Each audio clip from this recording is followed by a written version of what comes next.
Makanya kalau di Quran tuh ada kata-kata goib. Goib itu artinya dimensi. Beriman kepada yang goib artinya sadari bahwa kita ini punya dimensi selain fisik gitu. Contoh sederhana tentang penderitaan. Sakit fisik itu cuma 1-5%, Mas. 95%-nya sakit mental. Psikis. Mas Hendra pernah dengar gini nggak? Pikiran bisa membuat kita sakit. Betul ya? Iya. Berarti kalau pikiran bisa membuat kita sakit, berarti pikiran bisa membuat kita sehat. Iya dong. Sip ya? Betul. Makanya nanti kuncinya di pikiran nih. Gitu. Makanya pikiran itu sebetulnya tools. Nah sekarang pikiran yang harusnya jadi tools, sekarang dia jadi master gitu. Dia menguasai kita. Bukan kita menggunakan pikiran, tapi kita digunakan oleh pikiran. Nah, fakta Mas Hendra. Satu hari kita tuh punya 60.000 sampai 70.000 pikiran. Satu hari. Kebayang nggak? Oke. 1 jamnya berarti kurang lebih 5.000 pikiran. Disadari atau tidak, 1 jam dari 5.000 pikiran, 75%-nya negative thinking. Sadari aja. Kebayang nggak? 75% dari 5.000 pikiran negative thinking. Dan 90%-nya itu pengulangan. Maka kita ini perpaduan antara manas dan isa. Maka disebut manusia gitu. Perpaduan antara manas dan isa. Yes. Makanya disebut manusia. Sip. Maka ketika kita bisa mengolah manas, isanya hadir. Oke, sip.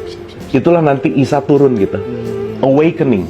Maka isa ini nanti simbol dari kasih sayang, welas asih, kesadaran, simbol dari kesucian, itu ada di sini gitu. Dan itu terjadi dalam diri kita semua. Dan itu terjadi di dalam diri kita gitu. Makanya kenapa dalam setiap agama ada ritual gerakannya, Mas? Gitu ya, Kang ya. Iya dong. Oke. Sa'i ada lari, gerak buat emosinya bagus. Sholat ada gerakannya. Gitu. Semuanya ada gerakannya. Kenapa? Karena kalau tubuh tidak bergerak, emosinya nggak bagus.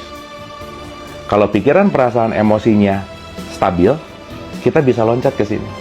Maka kita mampu mengobservasi pikiran kita. Kita mulai ngecek, aku lagi ngerasain apa nih sekarang? Aku lagi mikir apa nih sekarang? Sehingga kalau kita udah mulai ininya tenang, bisa hadir utuh di sini, Mas. Itu namanya fokus. Fokus dalam bahasa Islam itu disebut khusyuk gitu. Yang membuat manas ini bergejolak, itu indera.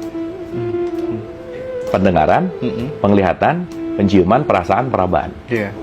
Berarti, kalau jiwa saya atau mana saya nggak mau terlalu bergejolak, tutup nih semuanya. Gitu loh, Mas. Makanya sebenarnya, kalau kita bicara dalam perspektif, kan jari kita tuh 5 nih. Dan yang paling penting, leher ke atas tuh kan lubangnya ada 7 tuh. Jadi si 5 ini gimana cara menutup yang 7? Supaya si pendengaran, penglihatan ini close, supaya nggak banyak, dalam tanda petik ya, terjebak dengan faktor eksternal gitu. Makanya cara paling mudah meditasi, tutup mata, biarkan pendengaran kita mendengarkan apa yang dia mau. Nggak usah dinilai, nggak usah dianalisa, dengerin aja. Dan ketika kita udah mulai masuk ke situ, kita akan masuk ke nafas, dan seterusnya lah ya, ini panjang ceritanya. Tapi poinnya, apa itu meditasi? Menjarak antara aku dan pikiranku. Sehingga aku bisa mengobservasi gitu. Oke. Gitu, Mas. Clear ya, teman-teman, soal meditasi ya. Oke, nah, terkait dengan itu tadi, Kang. Sudah bergerak, ya, semua sholat wajib dikerjakan, bahkan yang sunnah-sunnah, qobliyah, ba'diyah, tahajud, duha dikerjakan.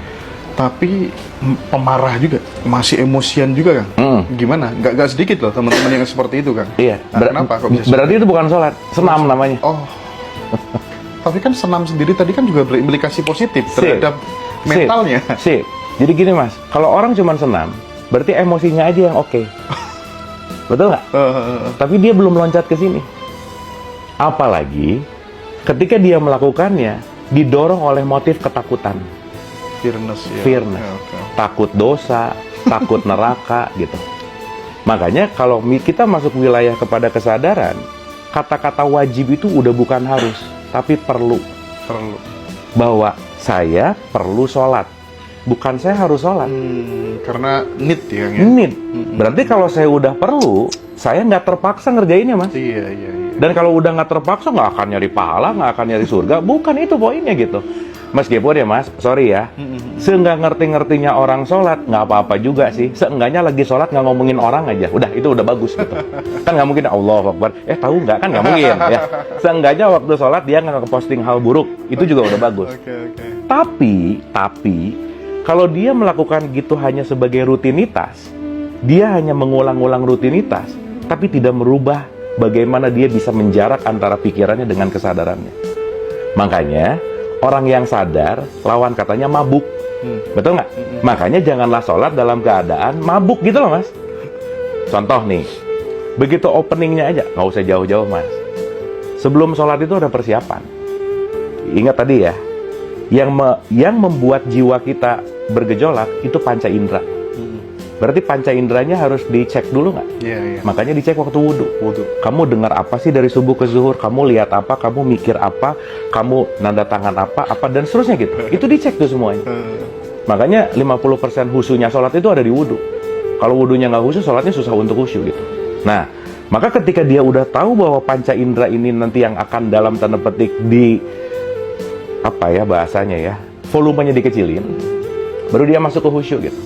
Makanya dia dimulai dengan iftitah dan seterusnya gitu intinya. Nah, sekarang pertanyaannya, gini Mas, saya ada 2 poin aja. Dalam mengerjakan rutinitas keagamaan ritual, pilihannya cuma ada 2. 1 pakai akal, 2 ngikutin dogma dan doktrin, selesai. Kalau pakai akal, outputnya sadar. Iya. Kalau dogma dan doktrin, kebiasaan. Oh iya. Gitu. Nah sekarang ditanya aja, saya ini sholat kebiasaan apa emang perlu gitu? Apa emang karena takut dosa gitu? Padahal poinnya bukan itu gitu. Sholat itu intinya kamu perlu jeda sesaat deh dari kesibukan keseharian. Masa sih dari pagi mikirin cuan mulu gitu misalnya? Coba hold dulu sejenak untuk mundur dari pikiran yang ruwet supaya kamu comeback fresh gitu. Gitu. Makanya diulang 5 kali Mas. 5 kali ini tuh latihan sebenarnya. Nggak dapat di subuh, nanti di zuhur. Nggak dapat di zuhur, nanti di asar, dan seterusnya. 5 nggak dapat, ada sunah-sunahnya. Tapi intinya apa? Latihan. Untuk menjarak antara aku dan emosiku. Antara aku dan pikiranku. Aku dan perasaanku. Jadi, kalau kita udah mulai menjarak, kita mulai bisa, oke, saya bisa kontrol nih si Manas gitu. Gitu Mas. Nah, jadi kunci utamanya, ngerti dulu sholat itu apa. Karena sholat itu artinya terhubung. Gitu. Kira-kira gitu.